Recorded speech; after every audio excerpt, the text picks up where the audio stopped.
नमस्कार. आम्ही life saving stick कशी तयार केली हे आपण पाहूया. तर यासाठी सर्वात प्रथम पीव्हीसी पाईप घेतलेली आहे आणि त्यानंतर 1 मीटरची वायर घेतलेली आहे.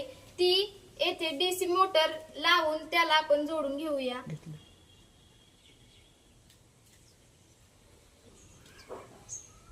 व्हिडिओ पाहिजे दावायचंय जास्त वेळ झाला तरी काही नाही. मॅडम करते लागते ना. हा चालते. तर बघ आणि इकडे